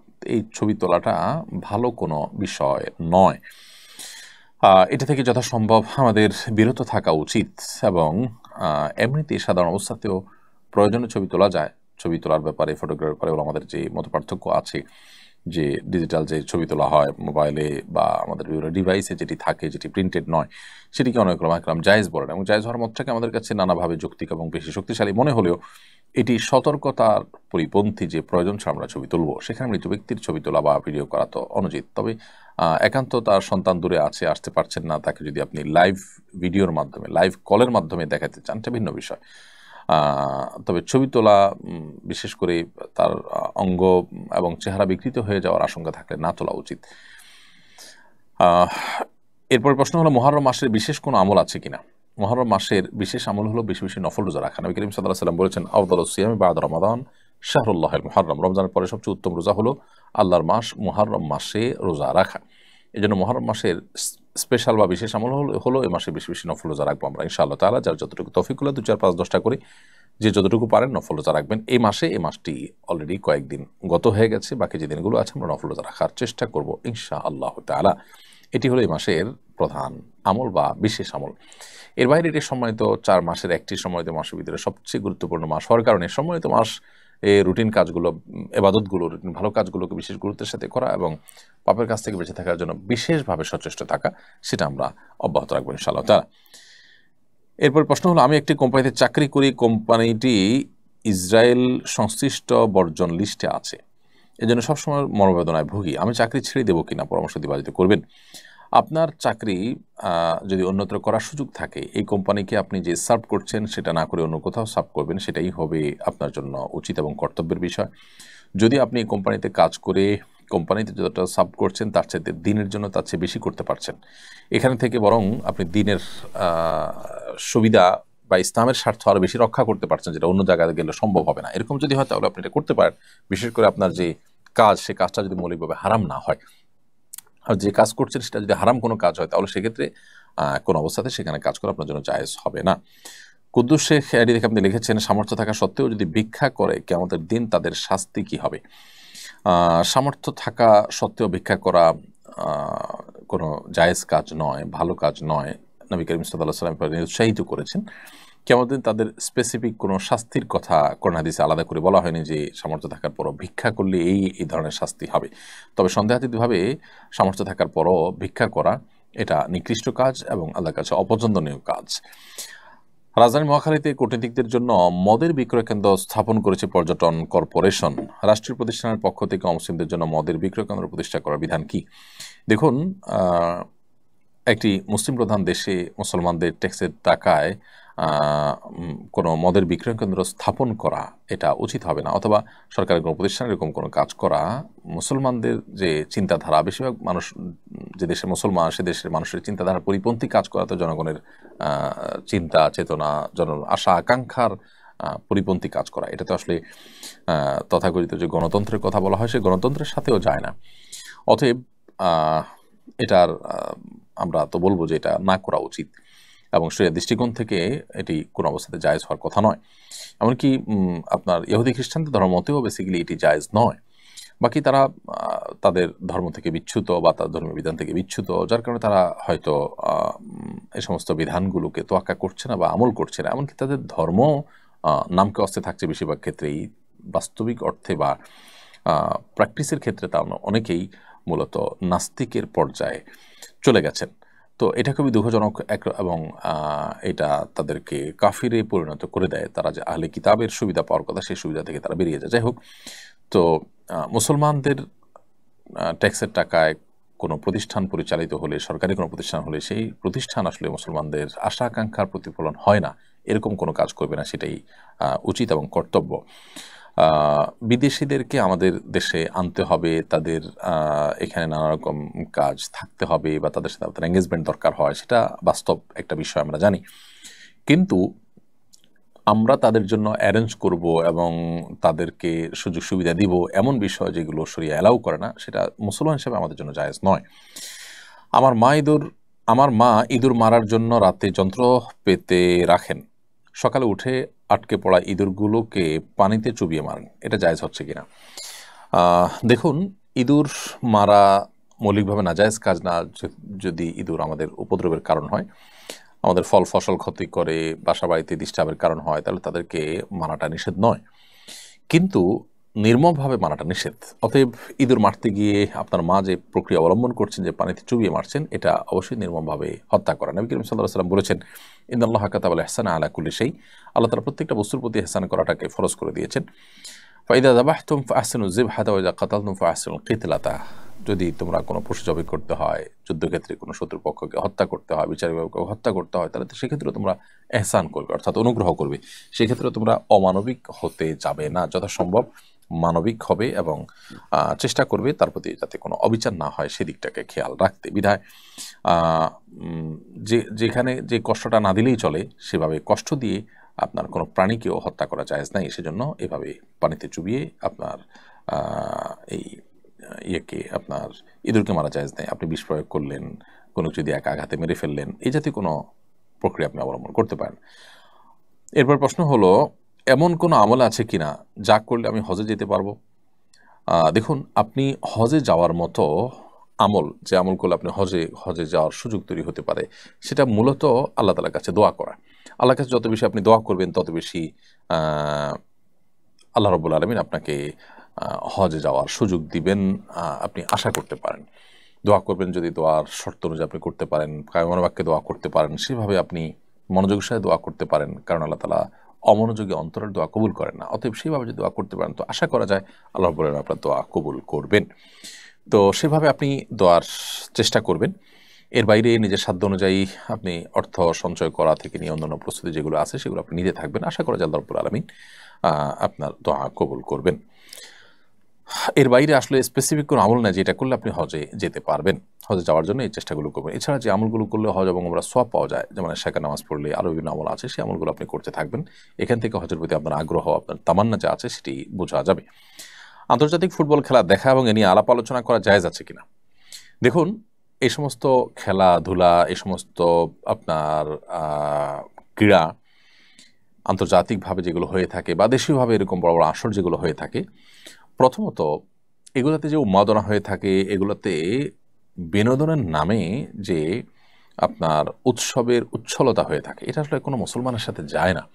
একজন মুসলমান পৃথিবীতে বেঁচে থাকার প্রয়োজনে তার যতটুকু আনন্দ বিনোদন প্রয়োজন আছে শরীর সেটাকে অ্যালাউ করে। কিন্তু মুসলমান দর্শনগতভাবে বিশ্বাসগতভাবে তিনি যখন বিশ্বাস করেন যে অনন্ত অসীমকালের যাত্রা তার সামনে আখিরাত রয়েছে, এই দুনিয়া খুব সীমিত সময়ের জন্য, তিনি এখানকার আনন্দ বিনোদনকে তার জীবনের বড় বিষয় হিসেবে দেখবেন না। যারা এই জাতীয় বিষয়ে ইনভলভ হয়ে থাকেন তারা সাধারণত তাদের ঈমান এবং আমলগত ত্রুটি এটার জায়গা থেকে তারা এটার সাথে ইনভলভ হয়ে থাকেন। পশ্চিমা পৃথিবীর অনেক আলেমুল আমাদেরকে দেখা যায় এটার সাথে ইনভলভ হন, যেটা আমরা ব্যক্তিগতভাবে মনে করি দুঃখজনক এক কথায়। তাছাড়া এটা ফাসিকদের বড় মিলনমেলা। বিশেষ করে আমরা দেখেছি যে ফিফা তারা তাদের ভেরিফাইড ফেসবুক পেজে সমকামিতার যে সিম্বল সেটা তারা প্রোফাইল পিকচারে স্থাপন করেছে রীতিমতো। অর্থাৎ এরা যত শয়তানি কর্মকাণ্ড পৃথিবীতে হয়ে থাকে সেগুলোর তারা পৃষ্ঠপোষক বলতে পারি। তো তাদের এই সমস্ত আয়োজনগুলোতে গা ভাসানো বা সেগুলোতে নিজেকে আপনার ইনভলভ করা, মাখামাখি করা, এটা আমাদের ইমানি এবং আদর্শিক দেউলিয়া পনা ছাড়া আর কিছুই নয়। আপনি একজন মুসলিম হিসাবে আপনি যথেষ্ট রিচ এবং সমৃদ্ধ, আপনি অমুসলিম ইসলাম বিদ্বেষী শয়তানের অনুসারীদের কাছে কোনো কিছুর জন্য ধারণা দেওয়ার কোনো প্রয়োজন নেই। এটা আপনার বিশ্বাস এবং আদর্শের জায়গা থেকে আসলে যায় না।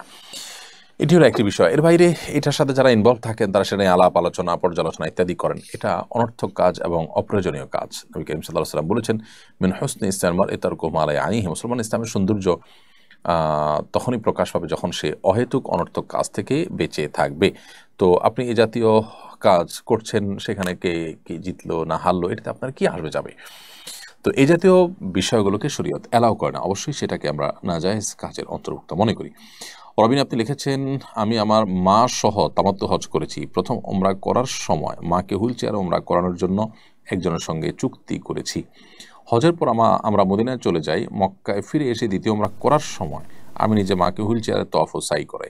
তখন মা জানান প্রথম ওমরার সময় চুক্তিবদ্ধ লোকটি মাকে কেবল তওয়াফ করিয়েছেন, সাই করাননি। তিনি বয়োবৃদ্ধ হয় আর তওয়াফ ও সাই বিষয়টি ঠিকমতো বুঝে উঠতে পারেননি। এখন আমাদের করণীয় কি? দেখুন, হজ এবং ওমরার ক্ষেত্রে সাই করা, তওয়াফ করা যেরকম ফরজ, সাই করাটাও ফরজ। অতএব এই ফরজটি যদি ছুটে যায় এবং আপনি শহর ত্যাগ করে অন্যত্র চলে গেছেন, পরে আবার ফিরে আসছেন, তাহলে সেক্ষেত্রে আপনার ওই ওমরাটি আবার আদায় করতে হবে, কারণ হলো আপনার ওমরা হয়নি। এটা যদি ওয়াজিব হতো তাহলে সেক্ষেত্রে আপনি দম দিয়ে এক্ষেত্রে দায়িত্বমুক্ত হতে পারতেন, কিন্তু যেহেতু ফরজ অতএব দমে চলবে না, বরং আপনার এই ওমরাটি আবার আদায় করতে হবে। সেলিম জামান আপনি লিখেছেন, অনাবৃষ্টির জন্য সারা দেশে দোয়া করা হয়েছে। দেশে অতিরিক্ত বৃষ্টি বা উজানে বৃষ্টি বন্ধ করার জন্য কোনো আমল আছে কিনা? অবশ্যই বৃষ্টি যদি অতিরিক্ত হয় এবং ক্ষতির কারণ হয়, নবী করিম সাল্লাল্লাহু আলাইহি ওয়াসাল্লাম সেখানে আমলও আছে। সে আমলটা হলো যে আমরা আল্লাহ তাআলার কাছে দোয়া করব বিশেষভাবে। সে দোয়াটা হলো আল্লাহুম্মা সাইয়্যিবান নাফিআ। আল্লাহ, আমরা আপনার কাছে উপকারী বৃষ্টি চাই। আল্লাহুম্মা হাওয়ালাইনা ওয়ালা আলাইনা। আল্লাহ, আমাদের যে ফসল, আমাদের যে ক্ষেত, আমাদের যে বাসাবাড়ি, আমাদের যে জনবসতি, সেগুলো যেন ক্ষতিগ্রস্ত না হয়। এই জন্য আমাদের পাহাড়ে, পর্বতে, নদীতে, নালাতে যেখানে বৃষ্টি হলে আমাদের ক্ষয়ক্ষতি হবে না, আল্লাহ সেরকম বৃষ্টি আমরা চাই, উপকারী বৃষ্টি আমরা চাই। তো এই দোয়া, দুটি দোয়া, একটা হলো আল্লাহুম্মা সাইয়্যিবান নাফিআ, একটা হলো আল্লাহুম্মা হাওয়ালাইনা ওয়ালা আলাইনা। এই দোয়া নবী সাল্লাল্লাহু আলাইহি ওয়াসাল্লামের সুন্নাহ দ্বারা সাব্যস্ত। আমরা অতিরিক্ত বৃষ্টি থেকে আত্মরক্ষার জন্য আল্লাহ তাআলার কাছে এভাবে নিবেদন করব। সম্প্রতি বাংলাদেশে একজন তারকা দাবাড়ু দাবা খেলারত অবস্থায় স্ট্রোক করে ইন্তেকাল করেছেন। ফেসবুকে তার এই মৃত্যু নিয়ে কটুবাক্য উচ্চারণ করছেন অনেকে। এসব ক্ষেত্রে আসলে আমাদের করণীয় কি? দেখুন, একজন মানুষ তিনি দাবার মতো খেলায় লিপ্ত, যেটি শরীয়তে নিষেধ, হাদিসে পরিষ্কারভাবে নিষিদ্ধ রয়েছে। ইমানদার হাতে এত অহেতুক সময় যে তিনি ফালতু সময় নষ্ট করবেন। বেঁচে থাকার জন্য যতটুকু আনন্দ বিনোদনের প্রয়োজন, তার জন্য নিজেদের পরিবার রয়েছে, ফিজিক্যাল অ্যাক্টিভিটিস রয়েছে, নিজেরা শরিয়ার সীমানার মধ্যে থেকে সেটি করতে পারেন। এর বাইরে এই জাতীয় খেলাধুলা, দাবা ইত্যাদির ব্যাপারে শরিয়াতে পরিষ্কারভাবে স্পষ্ট আলাদা দাবার পরে হাদিসে নিষেধাজ্ঞা রয়েছে। সো এ ধরনের খেলাধুলায় মত্ত থাকা, এটা তো গুনাহের কথা। তো গুনাহ করতে করতে যদি কারোর মৃত্যু হয়, সন্দেহাতীতভাবে সেই মৃত্যু কোনো মুসলমানের জন্য কাঙ্ক্ষিত মৃত্যু নয়। কিন্তু এই মৃত্যুকে ঘিরে ওই ব্যক্তি বা আপনার এই জাতীয় বিষয়ের ক্ষেত্রে সংশ্লিষ্ট বিষয় যিনি মৃত্যুবরণ করেছেন তাকে নিয়ে আপনার বাজে মন্তব্য করা, গালমন্দ করা, এটা আসলে কোনো মুসলমানের চরিত্র নয়।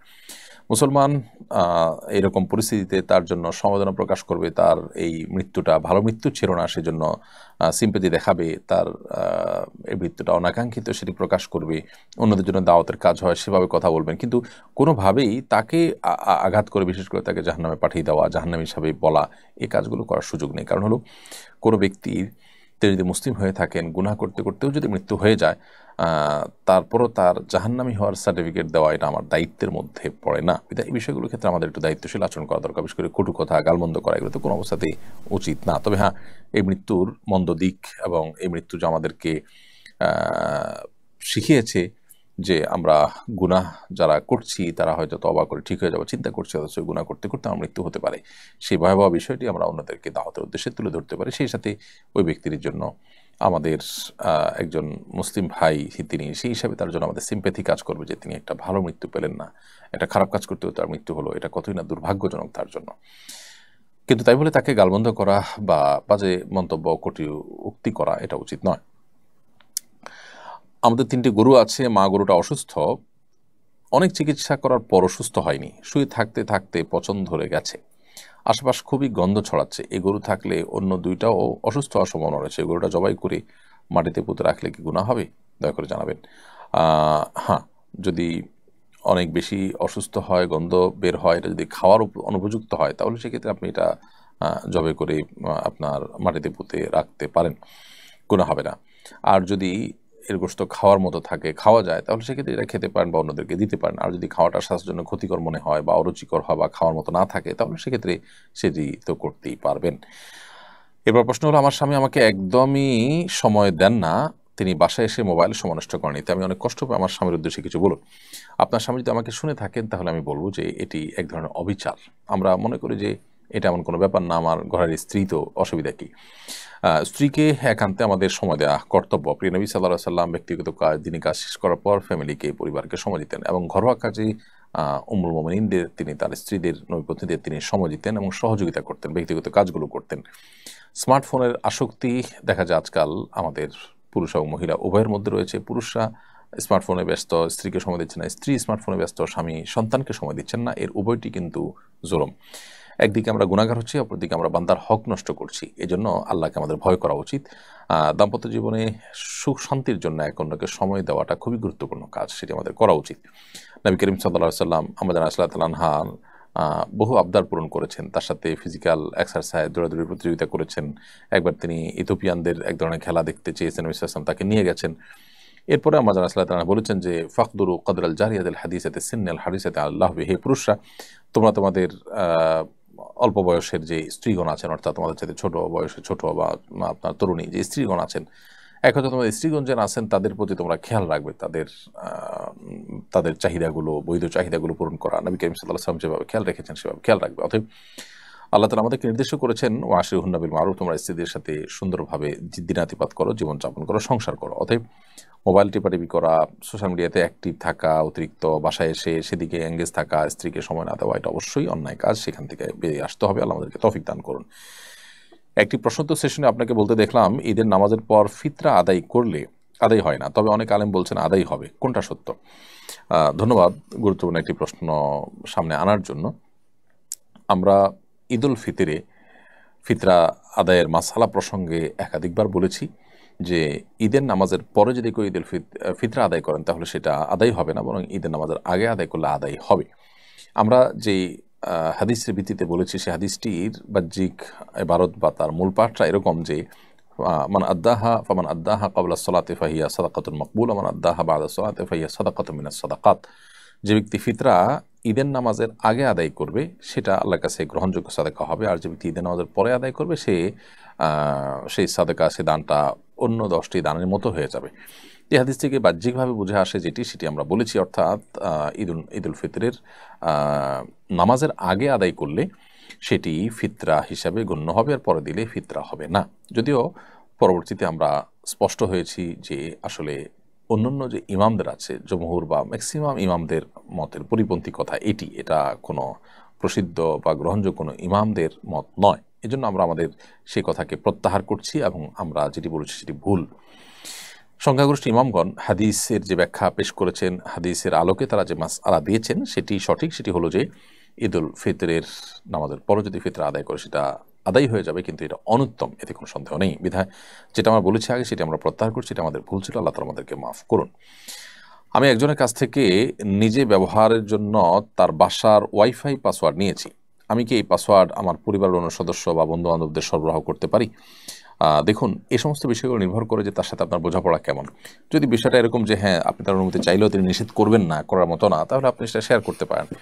আর যদি এটা নিয়ে সন্দেহ থাকে যে তিনি নিষেধ করতে পারেন, বিশেষ করে আমরা জানি যে ওয়াইফাই বহু মানুষ ব্যবহার করলে সেটার অতিরিক্ত মানুষ এঙ্গেজমেন্টের কারণে স্পিড কমে যায়, তিনি ক্ষতিগ্রস্ত হবেন, এরকম যদি মনে হয় তাহলে সেটা আপনার জন্য জায়েজ হবে না। কারণ এখানে আপনাকে অ্যাক্সেস দেওয়া হয়েছে, আপনারা বহু মানুষকে যখন অ্যাক্সেস দিবেন তখন নিশ্চয়ই তিনি ক্ষতিগ্রস্ত হবেন, নিশ্চয়ই তার স্পিড কমবে। তো এই জায়গা থেকে এটা আপনার উচিত কাজ হবে না। এরপর প্রশ্ন হলো, আমার কবুতরের সঙ্গে অন্য কবুতর চলে এসেছে, কার কবুতর জানি না, এখন আমার করণীয় কি? দেখুন, কোনো কবুতরের সাথে অন্য কবুতর যদি চলে আসে, আপনি সেগুলো লালন পালন করতে কোনো অসুবিধা নেই। আপনি চেষ্টা করবেন মালিককে খুঁজে বের করার, কোনোভাবে যদি বের করা না যায় তাহলে বাইরে থাকলে তারা মারা যেতে পারে, বা মালিকের কাছে ফিরে যদি না যায়, যাওয়ার কোনো স্কোপ থাকে সেই স্কোপ তাকে দেওয়া উচিত, আটকে ফেলা উচিত না নিজে নিজে। কিন্তু যদি সেরকম স্কোপ না থাকে, বরং সেগুলো বাইরে থাকলে মারা যাবে বা ধ্বংস হবে, তাহলে আপনি লালন পালন করলে সেটা নাজায়েজ হবে না। এরপর প্রশ্ন হলো, একজন দাড়ি টুপিওয়ালা মানুষ প্রশ্ন ফাঁস করার কারণে যতটুকু সমালোচনা হয়েছে, সম্প্রতি একজন হিন্দু প্রিয়নাথ নামে তিনি প্রশ্নপত্র ফাঁস করে বিপুল পরিমাণ অর্থ আত্মসাৎ করেছেন, অথচ এটা নিয়ে তেমন কোনো সমালোচনা হচ্ছে না। এর কারণ কি? দেখুন, এই বিষয়গুলো আমরা বিভিন্ন সময় দেখি যে আপনার দাড়ি টুপিওয়ালা মানুষ কোনো অন্যায় করলে সেটা নিয়ে অনেকে অনেক বেশি সমালোচনা করেন, অন্যগুলো নিয়ে এতটা সমালোচনা করেন না। এর অন্যতম প্রধান কারণ তো হলো, যেটা আমি একটু আগে একটা প্রশ্ন উত্তরে বলেছি, যে দাড়ি টুপি বা ধর্মীয় লেবাস ধারণ করা মানুষগুলো ভালো মানুষ হয়, এরা খারাপ মানুষ হলে তখন মানুষ এই অস্বাভাবিক বিষয়ের কারণে অতিরিক্ত আলোচনায় মেতে ওঠে। কিন্তু এটা ঠিক যে আমাদের সমাজে এক শ্রেণী মানুষ অন্য ধর্মাবলম্বীরা যখন কোনো অপরাধ করে তখন তার ধর্মীয় পরিচয়টাকে হাইড করে এবং সেটাকে একেবারে উল্লেখই করে না। বিশেষ করে মিডিয়াগুলোতে আমরা এই দ্বিচারিতা দেখি। আর এর বিপরীতে মুসলমানদের ক্ষেত্রে ইমাম করলে ইমাম, তারপরে হুজুর, আলেম, তাদের সেই পরিচয়টাকে খুব বড় করে তুলে ধরে। এটা তো একটা চক্রান্ত সন্দেহাতীতভাবে, এবং এ ধরনের শয়তানি কর্মকাণ্ড যারা করে থাকে তাদের সমস্ত শয়তানি কর্মকাণ্ড করে মূলত ইসলাম থেকে মানুষকে তারা দূরে সরাতে পারবে না, ইসলাম প্রতি মানুষকে বিতশ্রদ্ধ করতে পারবে না। কিয়ামত পর্যন্ত ইসলাম সামনে অগ্রসর হতে থাকবে, তারা নিজেদেরকে ধ্বংস করছে বা ধ্বংসের দিকে তারা নিজেদেরকে টেনে নিয়ে যাচ্ছে।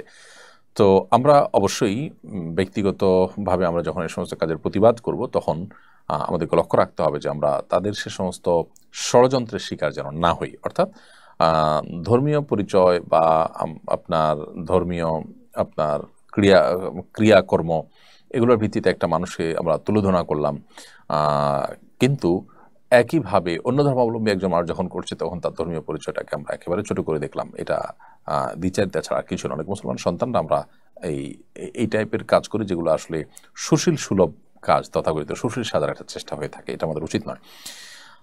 আমরা যখন একটা পলিসি অবলম্বন করবো সেটা আমাদের সব ক্ষেত্রেই ঠিক থাকা উচিত। একটি প্রশ্নোত্তর সেশনে আপনার প্রশ্নোত্তর দিয়েছি আমি একজন কাছ থেকে, আপনার প্রশ্নোত্তর আমরা দিয়েছি। আমাদের দেশের বিভিন্ন পাবলিক পরীক্ষার প্রশ্ন প্রায় ফাঁস হয়। ফাঁসকৃত প্রশ্ন আগে জেনে পরীক্ষা দেওয়ার পর চাকরিগুলো উপার্জন হালাল হবে কিনা? প্রশ্ন ফাঁসে জড়িতদের কী ধরনের শাস্তি হওয়া উচিত? আমরা এটির উত্তর গত সপ্তাহে সম্ভবত কোনো একটা প্রশ্ন উত্তরে দিয়েছি।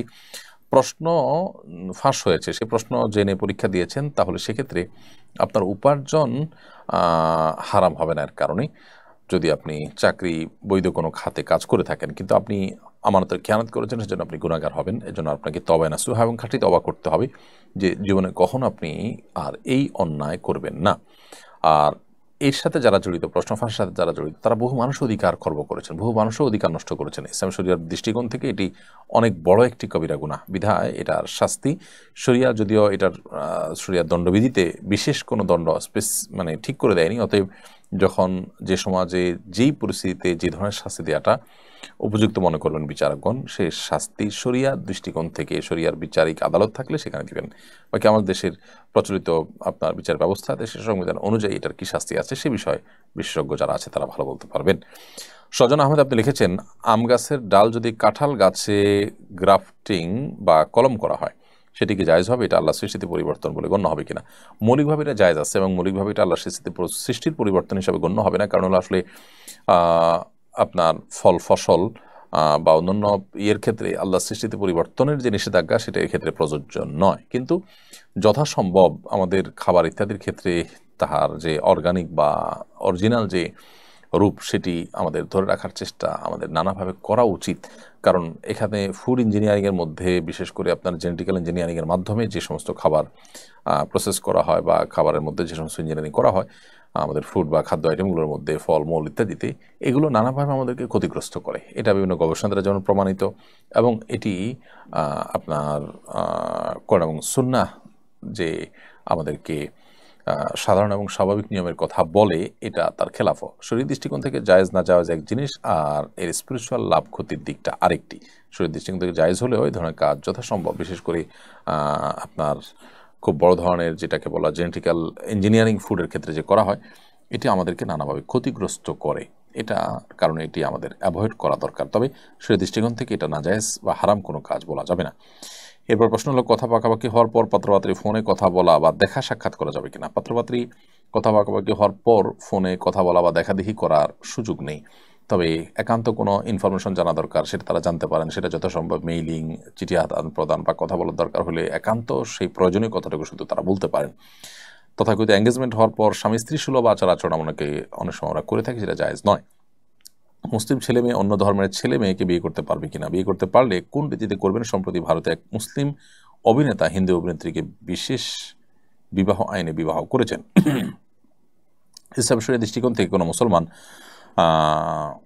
মেয়ে কোনো অমুসলিম ছেলের কাছে বিয়ে বসতে পারবেন না। কোনো ছেলে মুসলিম ছেলে যদি কোনো অমুসলিম মেয়েকে বিয়ে করতে চান, তাহলে আহলে কিতাব যারা ইহুদি খ্রিস্টান, তারা যদি সত্যি ইহুদি খ্রিস্টান ধর্মে বিশ্বাসী হন, তারা যদি নাস্তিক না হন, তাহলে সেক্ষেত্রে তাদেরকে বিয়ে করতে পারেন। আজকালকার বেশিরভাগ ইহুদি খ্রিস্টানরাই কিন্তু নামকে ওয়াস্তে আহলে কিতাব হলেও তারা নাস্তিক, মূলত তারা আসলে কোনো ধর্ম বিশ্বাসী নন। এরকম যদি হয় তাহলে তাদেরকে বিবাহ করা জায়েজ হবে না। নবী সাল্লাল্লাহু আলাইহি ওয়াসাল্লামের দৈনিক রুটিন কেমন ছিল? নবী সাল্লাল্লাহু আলাইহি ওয়াসাল্লামের দৈনিক রুটিন সম্পর্কে স্পেসিফিক এরকম ধারাবাহিক বর্ণনা কোনো হাদিস থেকে পাওয়া না গেলেও বোঝা যায় যে তিনি ভোর রাতে ঘুম থেকে উঠতেন, তাহাজ্জুদের সালাত আদায় করতেন, এরপরে ফজরের আগে সুন্নত পড়তেন এবং ফজরের আগে সামান্য একটু ঘুমাতেন।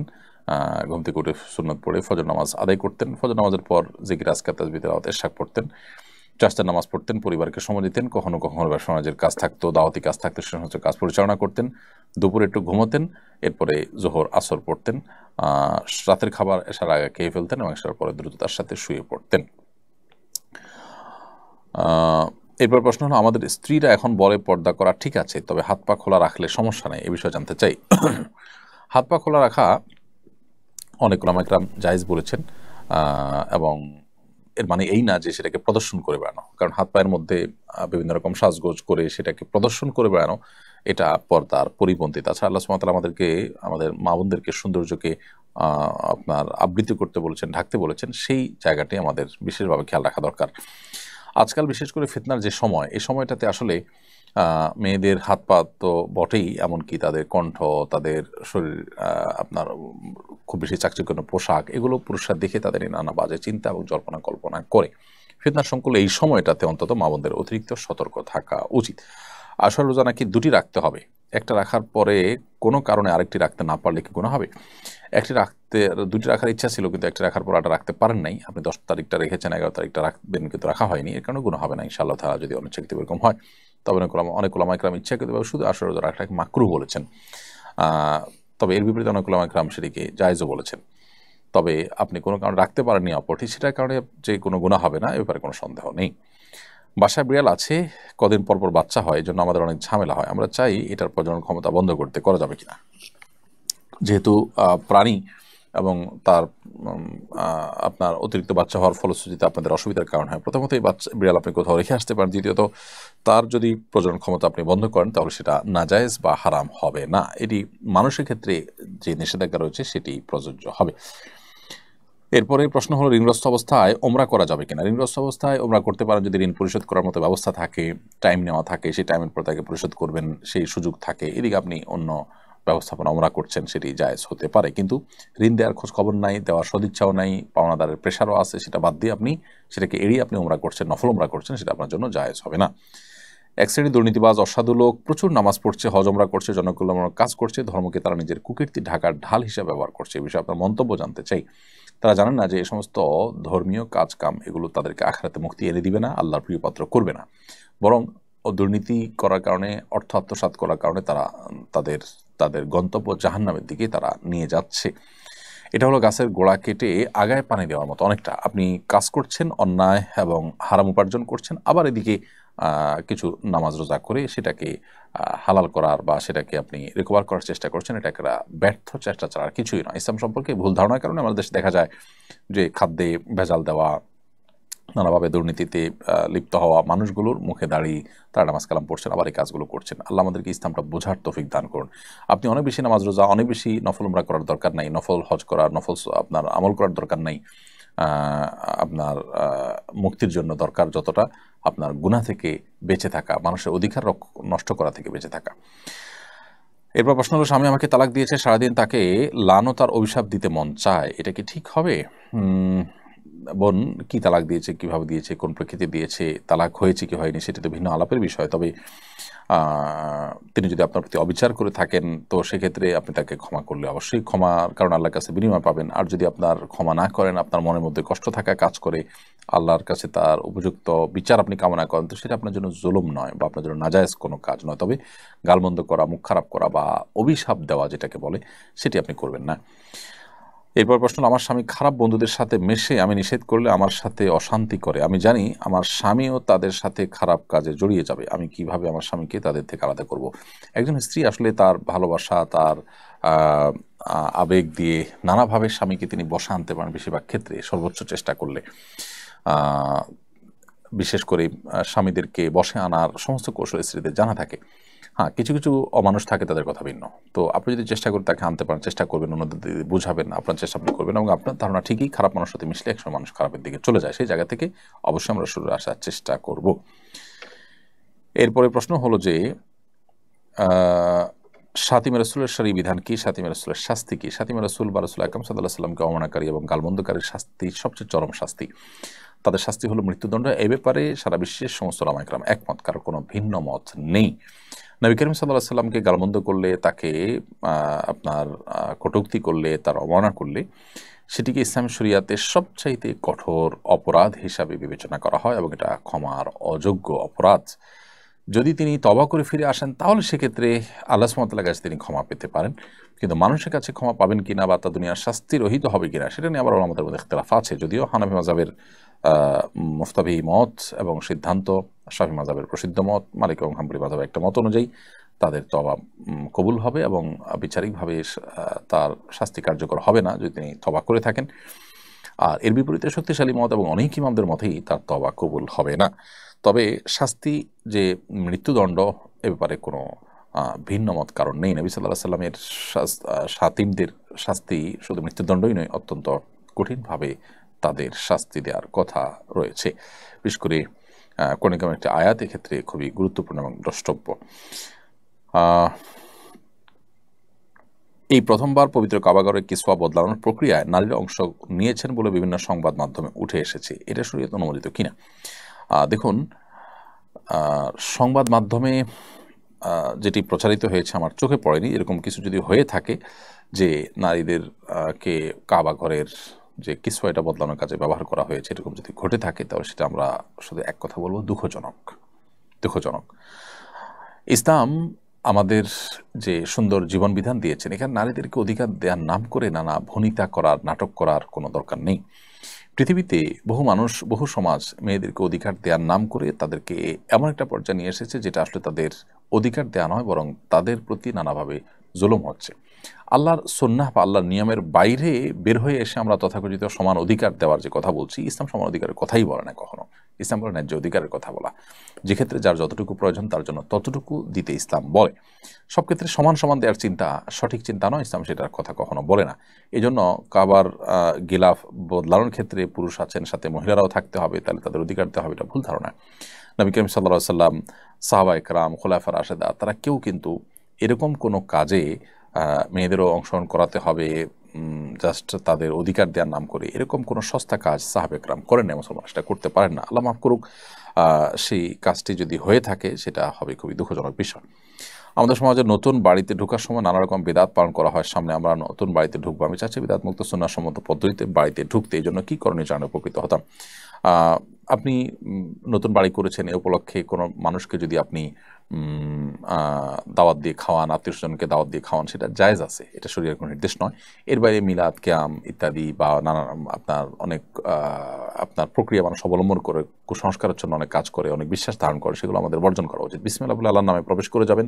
এবাদত দিয়ে আপনি শুরু করতে পারেন। কোনো একটা নামাজ, 2 রাকাত নামাজ পড়ে কোনো আসার থেকে বর্ণিত আছে যে কোনো আসার দ্বারা প্রমাণিত আছে 2 রাকাত নামাজ পড়ে কেউ তাদের ঘর বাড়ি উদ্বোধন করেছেন বা বসবাস শুরু করেছেন কোনো ভালো কাজ দিয়ে, সেটি হতে পারে। এর বাইরে আপনি বিসমিল্লাহ বলে সাধারণভাবে প্রবেশ শুরু করবেন। বিশেষ কোনো প্রক্রিয়া আপনাকে অবলম্বন করার নির্দেশ বা বাধ্যবাধকতা ইসলাম রাখেনি, বা এখানে কোনো কুসংস্কারচ্ছন্ন বেদাতপূর্ণ কোনো কাজও যেন না হয় সেদিকটা খেয়াল রাখবেন। বিসমিল্লাহ বলে আল্লাহ নাম নিয়ে সেখানে প্রবেশ করবেন। কোনো হারাম কাজ যখন সেখানে না হয় বা বন্ধু যেন সেখানে বেশি হয় সেদিকটা লক্ষ্য রাখবেন। সুস্থ এবং আর্থিক সামর্থ্য থাকা অবস্থায় হজ পালন করা হয়নি, এখন মুমূর্ষ অবস্থায় আছেন, এক্ষেত্রে করণীয় কি? যিনি পূর্বে হজ করেননি এমন কেউ কি বদলি হজ করতে পারবেন? পূর্বে হজ করেননি এমন কেউ বদলি হজ করতে পারবেন না, নিজের হজ আগে করতে হবে, তারপর তিনি বদলি হজ করতে পারবেন। আর সুস্থ এবং আর্থিক সামর্থ্য থাকা অবস্থায় যদি হজ না পালন করে থাকেন, মুমূর্ষ অবস্থায় আছেন, তাহলে তার আর্থিক সংযোগ থাকলে এটা দিয়ে তার পক্ষ থেকে অন্য কাউকে দিয়ে বদলি হজের ব্যবস্থা করবেন। শুধু সাজানোর উদ্দেশ্যে বাবুর কপালের ডান বা বাম পাশে টিপ দেওয়া যাবে কিনা, এটা করতে পারেন, সাজানোর জন্য দিতে পারেন, এটা কল্যাণ করার চিন্তা না করে যদি দেন দিতে পারেন। কোরআন মাজিদ তেলাওয়াত করার সময় সিজদার আয়াতগুলো অনেকবার তেলাওয়াত করা হয়েছে, কিন্তু পরে সিজদা দেওয়া হয়নি, এখন আমার করণীয় কি? সিজদার আয়াত তেলাওয়াত করে সিজদা দেওয়া ওয়াজিব। যদি আপনার সিজদা কখনো না দিয়ে থাকেন তাহলে তো আপনি অনেক বড় গুনাহ করেছেন এবং সের জন্য আল্লাহর কাছে তওবা করবেন। প্রিয় দর্শক, দেখতে দেখতে আমরা অনুষ্ঠানের একেবারেই শেষ প্রান্তে চলে এসেছি, সময় হয়েছে বিদায় নেওয়ার। আল্লাহ যদি আমাদেরকে সুস্থ রাখেন, নিরাপদে রাখেন, ভালো রাখেন, ইনশাআল্লাহ বিদিনিল্লাহ আগামী জুমাবার একই সময় আবার দেখা হবে। সে পর্যন্ত সবাইকে আল্লাহ যেন সুস্থ রাখেন, ভালো রাখেন, সে তো ব্যক্ত করে আল্লাহ তাআলার কাছে সেটি নিবেদন করে আজকের মতো এখানে শেষ করছি। জাযাকুমুল্লাহ খাইর। আসসালামু আলাইকুম ওয়া রাহমাতুল্লাহি ওয়া বারাকাতুহু। আসুন্নাহ ফাউন্ডেশন, উম্মার